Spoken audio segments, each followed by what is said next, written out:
विश्वं दर्पण दृश्यमान नगरी तुल्यं यांतर्गतं पश्यन्नात्मनि माया बहिर्वधूतं यथा निद्रया या साक्षात् कुरुते प्रबोध समये स्वात्मानं मे वाद्वयं तस्मै श्री गुरुमूर्ते नमः। इदं श्री दक्षिणामूर्ते ओम।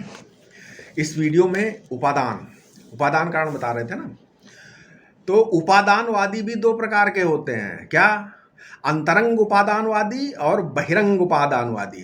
अंतरंग उपादानवादी प्रकृतिवादी लोग अंतरंग उपादानवादी हैं, क्योंकि बुद्धि के भीतर प्रकृति बैठी हुई है। बुद्धि कार्य है और प्रकृति कारण है ना। दृष्टा प्रकृति और प्रकृति से विलक्षण है। दृष्टा और बुद्धि के बीच में प्रकृति बैठी हुई है।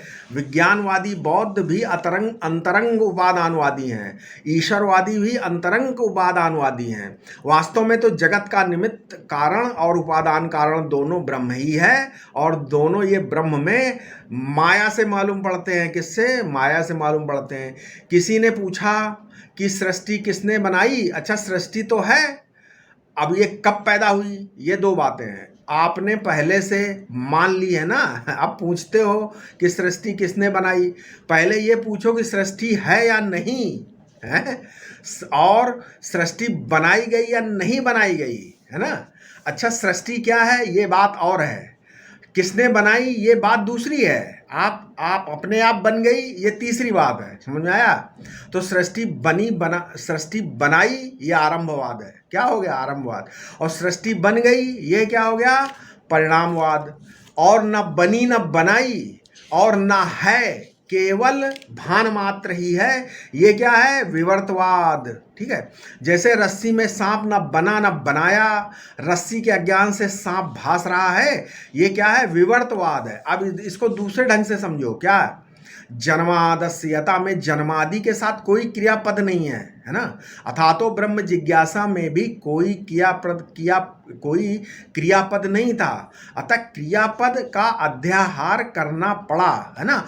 क्या? यथा अस्य जन्मादि भवति, ये भवति क्रियापद जोड़ा गया है। बहुत बड़े बड़े दार्शनिकों ने इस सूत्र की व्याख्या की है। उन्होंने भवति पद का अध्याहार किया ही है ना। आत्मा ही अंतिम आश्रय है। आत्म सत्ता के बिना ब्रह्म सत्ता अधूरी है। मेरे बिना ब्रह्म क्या है? बेहोश पड़ा रहेगा, और ब्रह्म के बिना मैं कटा पिटा टुकड़े टुकड़े रूप में परछिन्न हूँगा। देखो ना, ब्रह्म कहीं गया ना मैं कहीं गया, है ना। ये अलगाव ब्रह्म मात्र है। ब्रह्म से अलग होकर चेतन कट गया, और ब्रह्म से अलग होकर ब्रह्म क्या हो गया? जड़ हो गया। तो ईश्वर आपसे क्यों नहीं बोलता? क्योंकि ईश्वर को आपने अपने से अलग कर दिया है ना। आत्म चैतन्य से अलग होकर ईश्वर चैतन्य कैसे होगा? समझ आ रहा है? चेतनता तो केवल आत्मा में ही होती है, दृश्य में तो चेतनता होती नहीं। चेतनता ना दृश्य में होती है और ना अदृश्य में। चेतनता तो ज्ञान स्वरूप है, और संपूर्ण ज्ञानों का ज्ञान अपना आत्मा है। लोगों ने कितने ईश्वर बनाए हैं और बनाकर छोड़ दिए हैं। बनाए हुए ईश्वर मर गए हैं। अपने को छोड़कर ईश्वर के लिए कहाँ भटकोगे भाई? जन्मादि पद यतो वा इमानी भूतानी श्रुति के जायन्ते जीवंती प्रयंती अविषम विशंति के लिए प्रयुक्त हुआ है। वास्तव में तो जायन्ते इत्यादि प्रत्यय मात्र हैं, माने प्रतीति मात्र हैं। ये प्रत्यय वृत्ति ज्ञान जिस स्वयं प्रकाश आत्मा से होते हैं, प्रकाशित होते हैं, और जिसमें अस्त होते हैं, वो ब्रह्म है। जिससे इन भूतों का जन्म स्थिति और प्रलय होता है, वो ब्रह्म है। ये नहीं कहा है, तब बात दूसरी होती। परंतु श्रुति में क्या है? भाववाचक शब्द नहीं है। जायन्ते जीवंती इत्यादि क्रियावाचक पद है। तो अर्थ क्या होगा कि ये भूत जिससे पैदा होते हुए भासते हैं, ये भूत जिससे जीवित रहते हुए भासते हैं, जिसकी ओर जाते हुए प्रतीत होते हैं, और जिसमें ये समाते हुए प्रतीत होते हैं। तो ये प्रत्यय, देश प्रत्यय, काल प्रत्यय, वस्तु प्रत्यय, जन्म स्थिति लय प्रत्यय जिससे हो रहे हैं, वो क्या है? वो ब्रह्म है। समझ में आया? तो इस अर्थ से क्या हुआ कि पहले जिसे ब्रह्म कहा वही प्रत्यज्ञात्मा अब क्या? साक्षी हो गया। और यत पद से दोनों की एकता सूचित हो गई। बिना भान के भेद नहीं होता, परंतु बिना भेद के भान होता है, भेदाभाव का भान होता है। इसलिए भान ब्रह्म है और भेद प्रातिभासिक है। मालूम पड़ना ही भेद है, परंतु भेद सच्चा कि झूठा, क्योंकि अधिष्ठान ज्ञान से भेद बाधित हो जाता है, इसलिए भेद मिथ्या है। भेदो मिथ्या अधिष्ठान ज्ञान बाध्यत्वात् रज्जु सर्पवत। देखो, सुसुप्ति में भेद ज्ञान नहीं होता, तब भी जो है भेद ज्यों का त्यों बना रहता है, यानी घड़ा घड़ा ही रहता है, घर मकान ही रहता है। यानी अभान दशा में पदार्थ रह सकते हैं, परंतु अभान में भेद तो रह ही नहीं सकता। तो पदार्थों का भेद बिल्कुल मानस है, केवल बौद्धिक प्रत्यय मात्र हैं, भान मात्र हैं, प्रतीति मात्र हैं। भेद वस्तु नहीं, प्रत्यय है ना, वृत्ति है। ये न जड़ है न चेतन, असल में जायन्ते, जीवंती, प्रयंती, अविषम, विशंति, ये 4 प्रकार के प्रत्यय जगत के बारे में होते हैं। और वे जिससे होते हैं वो ब्रह्म है। समझ में आया? तो किसको भासता है? मुझसे। तो ब्रह्म कौन? तुम ब्रह्म हो। इस प्रकार इस सूत्र में से क्या है? महावाक्य निकल आया है ना, वेदांत का। अब प्रश्न एक उठता है कि भाई यहाँ शंका होती कि फिर वेदांती लोग इस मिथ्या जन्मादि का वर्णन ही क्यों करते हैं, है ना?